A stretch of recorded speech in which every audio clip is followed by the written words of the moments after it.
जय श्री कृष्णा। राधे राधे दोस्तों। आशा करती हूँ कि लड्डू गोपाल की कृपा आप सब पर बरस रही होगी। आप सब प्रसन्न होंगे, स्वस्थ होंगे और अपने अपने जीवन में बहुत ही खुश होंगे। दोस्तों, ऐसे ही प्रभु आप सब पर कृपा बनाए रखें। आपकी सारी इच्छा, सारी मनोकामनाएं दिन पे दिन यूं ही लड्डू गोपाल पूरी करती रहें।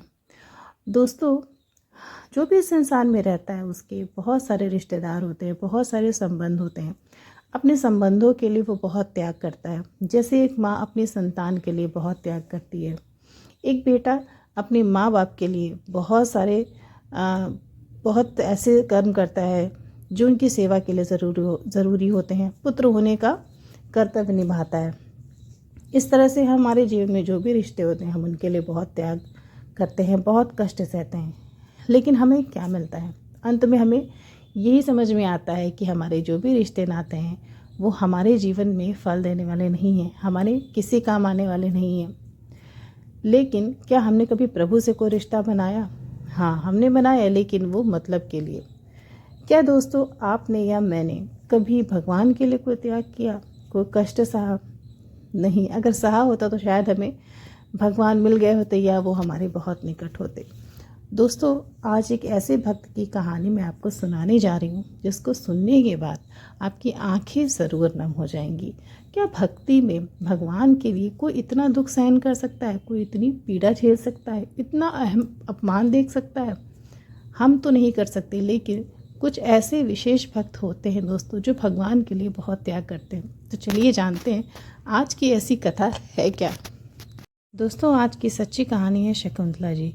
शकुंतला जी जो इस समय वृंदावन में रहा करती हैं, वृंदावन में ही निवास करती हैं और वहीं रहकर भगवान श्री कृष्ण और राधा की भजन करती हैं, उनकी सेवा करती हैं और साथ ही में वो बाल गोपाल की, लड्डू गोपाल की बहुत बड़ी भक्त हैं। वो सदैव लड्डू गोपाल को अपने साथ रखती हैं और ऐसा लोग बताते हैं कि लड्डू गोपाल उनके साथ हमेशा एक नन्हे बालक की तरह रहते हैं। जहाँ वो जाती हैं उनके साथ उनका आंचल पकड़ के जाते हैं और जो भी वो खाने के लिए लाती हैं वो बाल गोपाल स्वयं अपने हाथों से कुछ शकुंतला जी को पवाते हैं, उन्हें खिलाते हैं। दोस्तों, लेकिन भक्ति की ऐसी अवस्था इतनी आसानी से नहीं आई। शकुंतला जी ने अपने जीवन में बहुत सारे दुख देखे। चलिए हम शुरू करते हैं। शकुंतला जी बताती हैं कि उनकी एक छोटी सी गृहस्थी थी। उनका एक बेटा था और एक पति था। जब उनका बेटा छोटा था तभी वो बाल गोपाल की पूजा शुरू करती हैं। पूजा के साथ साथ उनका मन भक्ति में बहुत ज़्यादा लगने लगता है, या ये कहिए कि भगवान की ऐसी कृपा होती है कि उनका मन लड्डू गोपाल की सेवा में लग जाता है। उन्हें धाम की यानी वृंदावन जाने की बहुत इच्छा होती है, बहुत तड़प होती है कि मैं जल्दी से जल्दी वृंदावन धाम जाऊं।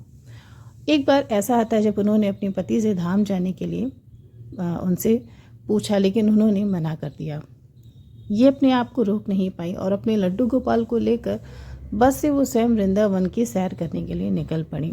लेकिन उन्हें क्या पता था कि वृंदावन से वापस आने के बाद उनका सब कुछ बदल जाएगा, उनकी दुनिया ही खत्म हो जाएगी। दोस्तों, शकुंतला जी के वृंदावन से वापस आने के बाद उनके पति ने उन्हें घर में आने से मना कर दिया। उन्होंने उनसे बहुत प्रार्थना की, उनसे बहुत क्षमा भी मांगी कि मैं आपके बिना आज्ञा के वृंदावन चली गई थी, लेकिन मेरी बहुत इच्छा थी वहाँ जाकर बांके बिहारी के दर्शन करना और धाम का आशीर्वाद लेना, इसलिए मैं स्वयं को रोक नहीं पाई, लेकिन आप मुझे क्षमा कर दें।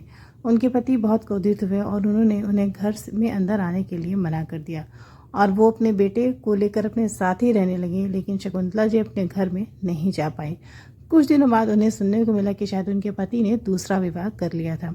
अब शकुंतला का वहाँ वापस अपने घर में जाने का कोई भी मतलब नहीं था, लेकिन वो अपने बच्चे के लिए बहुत चिंतित थी। वो रोज़ अपने बाल गोपाल से प्रार्थना करती थी कि मेरे बेटे की रक्षा करना।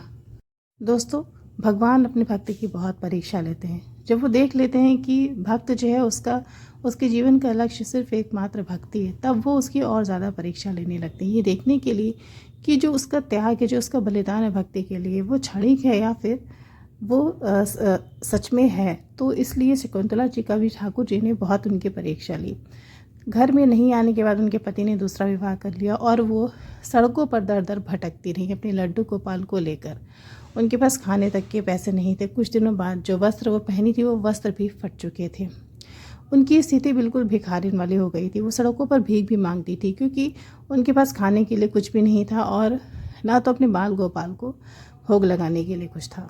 दोस्तों बहुत दिनों तक उन्होंने मेहनत और मज़दूरी का भी काम किया, लेकिन स्त्री शरीर होने की वजह से वो ज़्यादा दिन तक मज़दूरी का काम नहीं कर पाई, क्योंकि वो बहुत दिनों से खाना ना खाने की वजह से बहुत कमज़ोर हो गई थी और उनकी अवस्था ऐसी नहीं थी कि वो मज़दूरी का काम कर सके। लेकिन समय कोई नहीं जानता कि वो किसी इंसान से, किसी व्यक्ति से कैसा कर्म कराएगा। उनके भी जीवन में एक ऐसा ही वक्त आया दोस्तों, जब उनके पास अपने बाल गोपाल को भोग लगाने के लिए कुछ भी नहीं था। उनकी स्थिति बहुत दयनीय हो गई। एक बार वो सड़क पर खड़ी होकर हाथ फैलाकर खाने के लिए कुछ मांग रही थी और मन ही मन अपने लड्डू गोपाल से प्रार्थना कर रही थी कि मुझे कुछ खाने को मिल जाए और आपको भोग लगाने को मिल जाए। तभी उन्होंने देखा कि वहाँ पे एक घर था, उसमें एक वृद्ध महिला खड़ी थी। वो महिला बहुत बूढ़ी थी और बहुत कमज़ोर से दिख रही थी। शकुंतला उनके पास जाकर खाने के लिए कुछ मांगती है, लेकिन उनकी स्थिति स्वयं पहले से इतनी बुरी रहती है कि वो शकुंतला की कोई भी मदद नहीं कर सकती थी। उनके हाथ पैर बहुत कमज़ोर थे और वो ठीक से चल फिर भी नहीं पा रही थी। शकुंतला वहाँ जाकर उनसे पूछती हैं कि क्या यहाँ पे कुछ खाने को मिलेगा। जो वृद्ध माता रहती हैं वो कहती हैं कि बेटे, मेरे पास तो कुछ खाने के लिए नहीं है। हाँ, मेरे पास कुछ पैसे हैं, लेकिन तुम मेरा अगर काम करोगे तो मैं तुम्हें पैसे दूंगी। शकुंतला सुनकर खुश हो जाती कि वो उसे पैसे देने के लिए तैयार हैं काम के बदले। शकुंतला कहती है कि माता जी, आप जो भी कहेंगी वो मैं करूँगी। उन्होंने शकुंतला से अपने घर की सफाई करने के लिए बोला और अपने शौचालय को साफ करने के लिए बोला। शकुंतला बहुत घबरा गई। घर की सफाई तो वो कर लेती, लेकिन शौचालय की सफाई करना उसके लिए आसान नहीं था। वो बहुत घबराने लगी कि ये काम वो कैसे करेगी। लेकिन उसने सोचा कि अगर मैं ये नहीं करूँगी तो मुझे जो भी मिलने वाला है वो भी मुझे नहीं मिलेगा, ना तो मुझे धन मिलेगा ना मुझे खाना मिलेगा। बहुत सब कुछ आते हुए और बहुत घबराते हुए शकुंतला ने उन बूढ़ी माता की बात मान ली कि ठीक है माता जी, मैं आपके घर की और शौचालय की सफाई कर दूंगी। शकुंतला तुरंत झाड़ू उठाकर घर की सफाई करने लगती है और उसके बाद उसने बहुत ही कष्ट से, बहुत ही झिझकते हुए, घबराते हुए माता जी के शौचालय की भी सफाई करती है। वो सोचती है मन ही मन कि मेरे हाथ में कुछ पैसे आएंगे, कुछ खाना आएगा तो मैं अपने बाल गोपाल को उससे भोग लगाऊंगी। कितने महीनों से मेरे बाल गोपाल ने कुछ भी नहीं खाया, जल भी नहीं पिया, अच्छे वस्त्र नहीं पहने।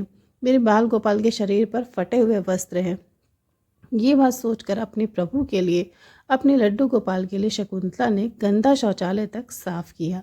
उसके काम पूरा होने के बाद वृद्ध माता ने उसे देखा और देखने के बाद वो बहुत प्रसन्न हुई। उन्हें अपना घर और शौचालय बिल्कुल साफ लगा। उन्हें समझ में आ गया कि शकुंतला ने बहुत ही मेहनत से काम किया है। वृद्ध माता ने शकुंतला को खाना और पैसा दोनों दिया और अपनी कुछ पुरानी साड़ियाँ दी जो शकुंतला के पहनने के काम आती। शकुंतला बहुत प्रसन्न हुई।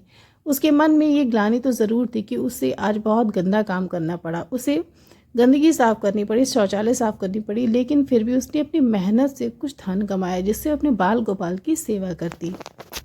शकुंतला ने बूढ़ी माता से बोला कि माता जी, मैंने सफाई कर दी और अब मैं जा रही हूँ।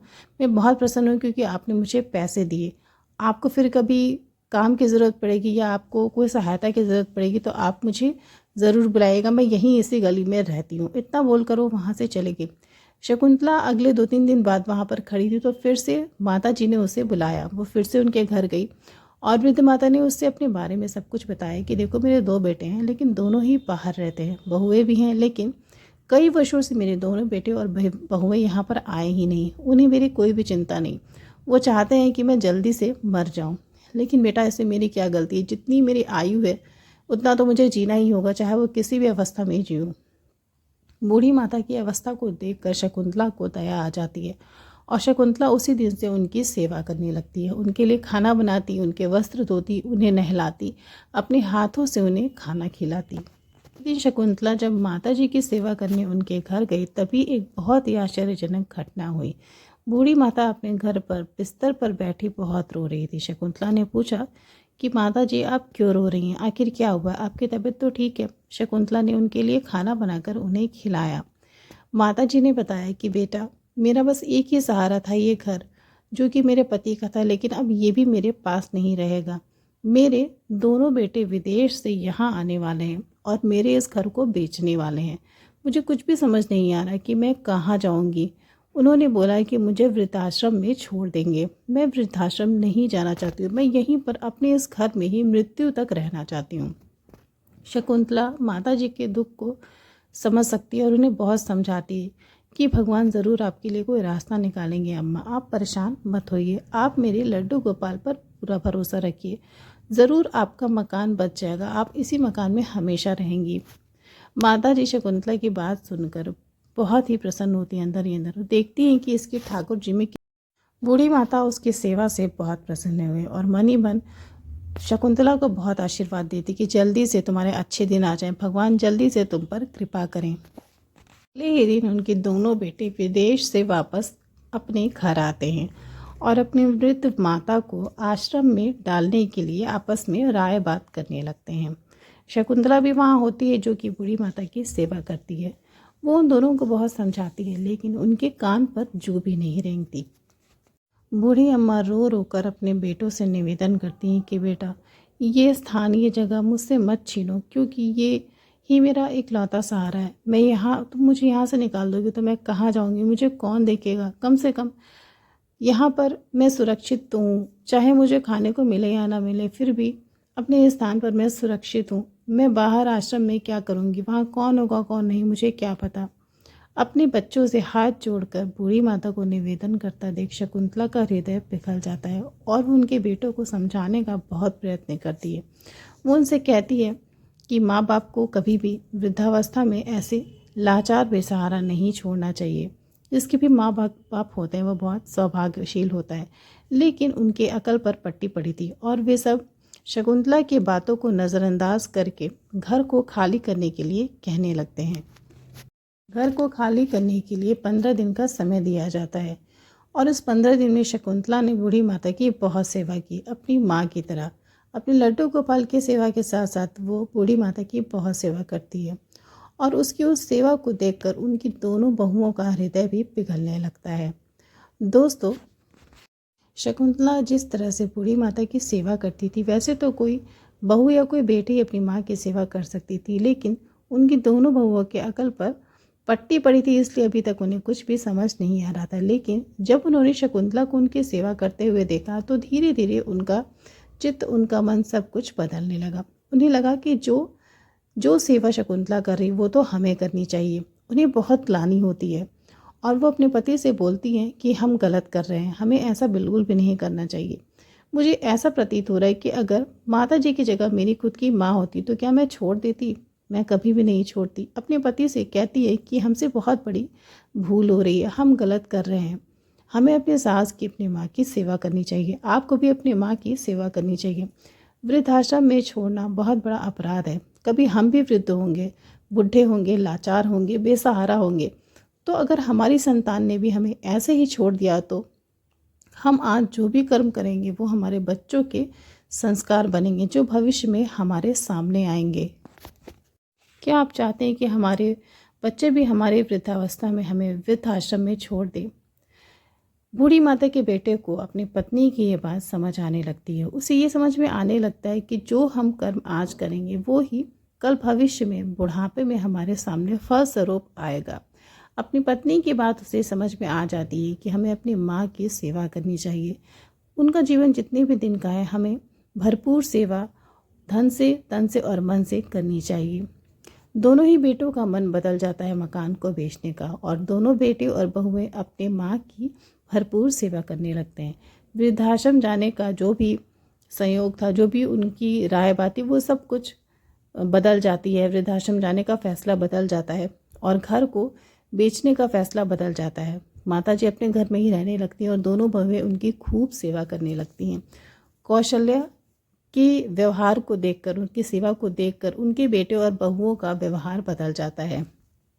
वृद्ध माता के दोनों बेटे और बहुएं अब उनके साथ ही रहने लगते हैं। उनका विचार पूरी तरह से बदल जाता है। जहाँ वो विदेश में रहते थे, विदेश में ही उनका पूरा परिवार रहता था, लेकिन अब उनका मन बिल्कुल बदल जाता है। वो अपनी माँ के साथ ही रहकर वहीं पर व्यापार करने लगते हैं और अपनी माँ की तन मन से सेवा करने लगते हैं। वे हमेशा कहते हैं कि कौशल्या माता अगर उनके जीवन में नहीं आई होती, अगर उन्होंने कौशल्या जी के सेवा को नहीं देखा होता तो शायद उनकी आंखें नहीं खुलती, न जाने उनसे कितना बड़ा पाप हो जाता।